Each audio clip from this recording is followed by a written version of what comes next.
Today we have Andrew Lawson, owner, founder of Workspace Solution. So Andrew, if you could tell everyone, what do people know you for?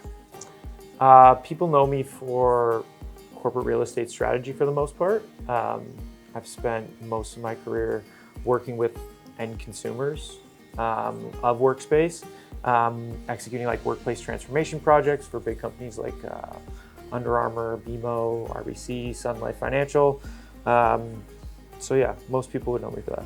Nice. So when you start working with a client, what are they most curious about, and what data sources do you use to frame your discovery process?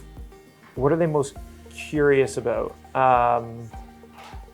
They're usually, what they want to focus on is what's my business goals, and then how does my real estate kind of get me to those business goals. So that's obviously different for many different companies. So, you know, if you're trying to grow, and you're a tech company, maybe working from home is a big part of that. If you're a call center, your business goals rely on them kind of being in the office. So it depends heavily, but they may not know it, but I view my job as to pull that out of them. What's their business goal, and how do we get their real estate to support that? And what data source do you use to frame your discovery process? We use tons of different data sources, especially depending on the company, but you can use badge data, utilization data, like sensor data. Also like data from surveys, like qualitative data. Understanding I think it's really important to understand what the actual the consumer of the workplace cares about and what they want to do with the space, but then matching it to actual quantitative data. Do you think people usually lead toward qualitative data, like the employee surveys and stuff, and don't really look at the quantitative data? I think traditionally, if you're from this industry, yes, people tend to go towards that. It's just like the other side, you know, any data can kind of tell a certain story that might be skewed. Like, people are obviously biased in one way, and they also only tell things from one perspective. They only tell things from the perspective of what they know, as opposed to what they might know, or what could be. Yeah, because not many people actually, when you think about decision makers and leaders, they don't actually know what their employees want. They can say what they think they want, but they're not going to know until they see their behaviors in the workplace. Yeah. And that's only really through quantitative data. Yes. The one that's the real hardcore one. The real hardcore one? Yeah. The numbers one? The numbers one. Whatever, quantitative. I mix that up all the time. Yeah. So what trends do you see emerging from business owners looking to lease properties these days, given the new hybrid work structure? I think flexibility is probably the number one thing. Nobody wants to sign a 10-year lease anymore, just because they don't know what's going to happen in 10 years. I think a lot of 10 years just alone just scares most companies. They're like, what the hell is going to happen in 10 years? I don't know. So flexibility is one. I don't know if this is necessarily a new trend, but most people are trying to find cost-effective solutions, sustainable solutions within that lease. But then they're also trying to look at how does the virtual workspace tie into the physical workspace. So a lot of them are shedding their lease or are a part of their lease. And then how do you get more creative with that space? So you're seeing a lot of renewals, or shrinking your current space, refreshing a space, and then renewing a smaller piece of it. Does that make sense? Yeah, I read an article that said that in the beginning of the pandemic, literally over 50% of people started shrinking their leases. Yeah, so I think we haven't seen the effects of it, because the numbers don't indicate how many people actually are not going to the office, because occupancy is different than the vacancy rate. So the vacancy rate takes into account sublets, but the occupancy rate is much lower. So because people sign 10-year leases, they're still in effect at this point, right? And so you're not seeing those numbers and the effects of that yet. Yeah. So yeah.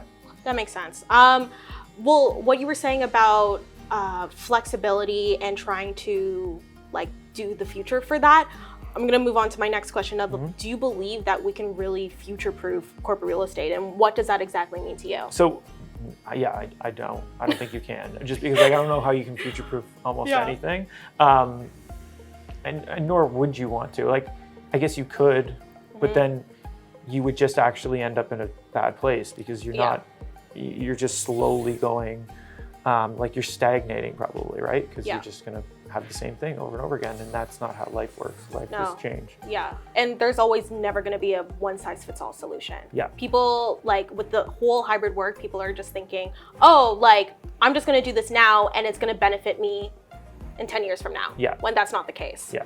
How do landlords make decisions about their workplaces? And generally speaking, are they using data, or are they going on a hunch or anecdotal data? I don't think landlords, I'm sure they are, but I don't think it's commonplace that they're using data. I think the trend that you're going to see is them getting more into providing that data for the tenants, because that's makes more sense. Like, they need to get more consumer focus. And so they're going to start giving some of that data, that occupancy data, back to them, because they own, technically they should, because they own the infrastructure of the building. They can help with that, facilitate that. I think retail has done that for a long time. Like, malls know exactly who's going into the mall. Yeah. And so it's funny to me that doesn't translate, but or hasn't translated yet. But yeah, what was the second part of the question? It was generally speaking. Well, it was generally speaking. Are they using the data, or are they going based on a hunch? I don't think it's a hunch, but I do think they're going off of like old ways of doing things. So it's probably an educated guess. Yeah. But it comes from antiquated ways of thinking, probably. Yeah. Well, and also I think there's a whole level of education, because if they're just thinking occupancy or vacancy, that's not going to do so much for their building. It's one piece of the puzzle, right? Yeah. But as a real estate consultant, you need way more data to work off of. Yeah, absolutely. And also, I mean, it's just a basis point, right? I think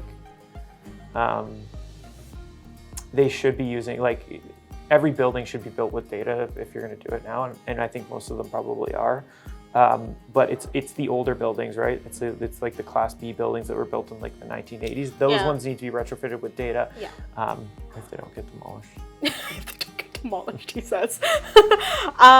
Do you have an example of someone who made an expensive decision on a hunch or got it wrong? I mean, I have many examples of that, but not necessarily to do with. Yeah, so I'm trying to think of a good example. I mean, I think at the beginning of my career, I look back, I think most people made decisions based on a hunch, or they made them based on another point of view that was maybe from one or two people, right? I think you saw like offices, 10 years ago even, were like, we're just gonna make this nice. Which is probably serves a purpose to a certain degree if you have clients, if you're an ad agency or something. But they weren't really thinking. They were just starting to think about it more. But like the people and how they use the space, I think they just saw. They probably walked through the Herman Miller showroom and see that looks really nice. I'm gonna use that, right? Yeah. And not that that's wrong, but it just it didn't come with as much. Thought maybe. Yeah. Well, now we're thinking about how are people gonna use this space, right? Like, how do our hybrid teams use it? How do specific functions use it? Like, sales team obviously is gonna act different, right, than your legal team, right? How often is the sales floor, a dedicated sales floor, not the best use of space, are gonna use that type of resource versus a legal team. So I think now we're really starting to think about that, and that's not just going to be done with a hunch or even occupancy data, right? Yeah. No, absolutely. It's also, you have to layer it with things that don't have data, which is like what's going to happen in the future. But yeah, no, I think it's especially hard if you have a huge portfolio like a BMO or like an RBC or something, because you literally have hundreds of companies actually that each division acts as its own culture and acts as its own and also is within a marketing function or a legal function. So I think data has to be implemented in that. And I was talking to a bunch of people, and there's a real big trend of the hybrid and remote work, and this new work normal that we're in is not a real estate function anymore. It's not it's not only a real estate function and not only a workplace design function, but it's an operational change that has to deal with that. Yeah, absolutely. I think it's actually, that's where it should all start. Like, people think that coming back to the office, if you're not, my team's not productive, they need to come into the office. Well, since when does real estate fix a person not being productive? I guarantee you that will not work. I would actually,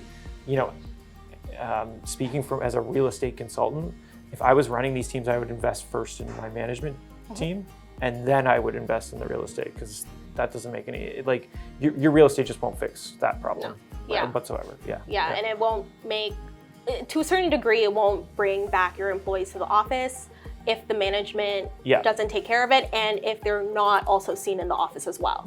No, absolutely not. So last question, what do you think is the most important consideration in this new hybrid and remote work era when it comes to real estate? I think it's just the people, like making sure that you're listening to your people and hearing them. I don't think that's actually doing what they're saying, because that doesn't always work, but it's making sure that you're listening to both sides of this like polarized discussion, which is you just have to listen, collaborate. Like, anytime there's a big complex problem, it's usually because two sides aren't coming together. And so the more you can listen, the more you can collaborate, the more you can find better solutions. It's a huge opportunity, right? It's a massive opportunity. It's basically being open-minded, because whatever we did 10 years ago, like, it worked, but like not the greatest. Sure. But that application today is really not going to work today. Yeah, exactly.